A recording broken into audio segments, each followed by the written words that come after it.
اے F story delight channel میں آپ دوستوں کو خوش آمدید کہتے ہیں۔ اگر آپ نے ابھی تک چینل کو سبسکرائب نہیں کیا تو سبسکرائب کر لیں اور ساتھ بیل آئیکن کے بٹن کو بھی دبانا نہ بھولیں تاکہ نئی آنے والی ویڈیو کا ہر نوٹیفیکیشن آپ کو بروقت مل سکے۔ میری خالہ کی عمر تقریباً 40 سال تھی، لیکن لگتا ایسا تھا جیسے وہ ابھی بھی کنواری اور جوان ہوں۔ وہ روزانہ رات کو مجھ سے مالش کرواتی، میں بھی خوب مزے سے ان کی مالش کرتا۔ ایک رات خالہ نے مجھے ایک تیل کی بوتل پکڑائی اور کہا لائٹ بند کر کے میرے پاس آ جا۔ اس رات میرے ہوش اڑ گئے کیونکہ خالہ ایک بیوہ عورت تھی، لیکن ان کے رنگ ڈھنگ دیکھ کر وہ کہیں سے بھی بیوہ معلوم نہیں ہوتی تھی۔ آج بھی خالہ بہت حسین لگ رہی تھی۔ اس نے بلیو رنگ کا جوڑا پہن رکھا تھا اور ساتھ کافی میک اپ بھی کیا ہوا تھا۔ وہ بڑے آرام سے بستر پر لیٹی ٹی وی دیکھ رہی تھی۔ میں نے قریب جا کر انہیں سلام کیا تو خالہ نے میرا منہ پکڑ کر میرا ماتھا چوم لیا۔ کہنے لگی، واہ تو بڑا جوان ہو گیا ہے، کیا خوبصورت جسم نکالا ہے، چل اچھا ہوا تو یہاں میرے پاس آ گیا۔ تیری ماں کو تو تیری جوانی کا خیال ہے ہی نہیں، تو میرے پاس آیا ہے نا، تجھے جوانی کے سارے گر سکھا دوں گی، چل یہاں میرے پاس بیٹھ جا۔ خالہ نے اپنے پیروں کی طرف اشارہ کیا اور کہنے لگی، میرے پاؤں دبا دے۔ یہ سن کر میں ایک دم شرمندہ ہو گیا۔ ایک غیر عورت کے پیروں میں بیٹھنا اور پھر اس کے پاؤں دبانا میرے لیے بڑے شرم کی بات تھی۔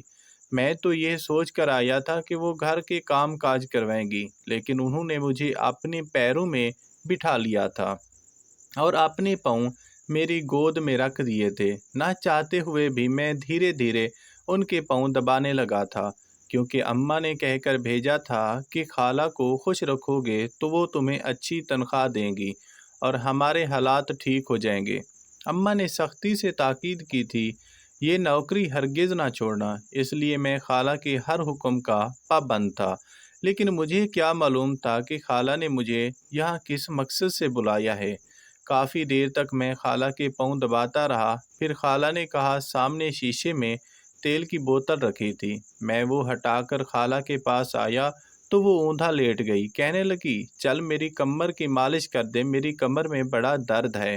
یہ سن کر تو میں شرم سے لال پڑ گیا۔ میرے لیے خالہ کی مالش کرنا انتہائی شرم کی بات تھی، لیکن خالہ نے میرا چہرہ دیکھے بغیر ہی خود کو اوندا کر لیا تھا اور پھر مجھے مجبوراً خالہ کے کمر پر تیل کی مالش کرنی پڑی تھی۔ مجھے یہاں 1 گھنٹہ گزرا تھا اور اس 1 گھنٹے میں میرے صبر کی حد پار ہونے لگی تھی۔ یہ کیسے کام تھے جن کے لیے خالہ نے مجھے یہاں بلایا تھا؟ یہ کام تو وہ کسی عورت سے بھی کروا سکتی تھی۔ مجھے خالہ کوئی بہت ہی بے شرم اور بے حیا عورت معلوم ہو رہی تھی اور یہاں مزید گزارا میرے لیے ممکن نہیں تھا۔ میں نے سوچا تھا کہ میں واپس لوٹ جاؤں گا اور اماں کو صاف صاف کہہ دوں گا کہ میں ایسی عورت کے پاس کام نہیں کر سکتا، لیکن جب کافی دیر مالش کے بعد میں فارغ ہوا تو خالہ نے تکیے کے نیچے سے ہزار کے 2 نوٹ نکال کر میرے ہاتھ پر رکھ دیے اور کہنے لگی، شاباش تیرے ہاتھ میں بڑا جادو ہے، میری کمر کا درد ختم ہو گیا۔ 2000 روپے پکڑ کر میں حیران رہ گیا تھا کہ صرف پاؤں اور کمر دبانے کے مجھے اتنے پیسے مل گئے ہیں، جتنے پیسے سارا دن مزدوری کر کے بھی نہیں کما سکتا تھا۔ اس لیے میں نے فی الوقت یہ کام چھوڑنے کا ارادہ ملتوی کر دیا تھا، کیونکہ اس وقت پیسہ میری اولین ضرورت تھی۔ پیسے دے کر خالہ کہنے لگی کہ اب تم اپنے کمرے میں جا کر آرام کر لو اور رات کے وقت میرے کمرے میں آنا۔ خالہ کی بات سن کر میں کچھ حیران ہوا کہ وہ رات کو مجھے اپنے کمرے میں کیوں بلانا چاہتی ہے، لیکن سوال کرنے کی مجھ میں ہمت نہ تھی، کیونکہ خالہ دوبارہ آنکھیں بند کر کے لیٹ گئی تھی۔ اسی لیے میں ان کے کمرے سے نکل کر اپنے کمرے میں پہنچ گیا۔ مجھے دن رات یہیں رہنا تھا، واپس اپنے گھر جانے کی اجازت نہیں تھی۔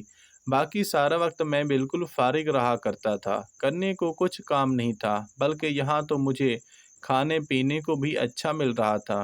خالہ نے خود مجھ سے کہا تھا کہ میں فریج سے دودھ نکال کر رات کو پیا کروں، اس لیے رات ہوتے ہی میں نے دودھ پیا اور پھر 12 بجے کے قریب خالہ نے مجھے اپنے کمرے میں بلایا تو میں ان کی آواز پر پہنچ گیا۔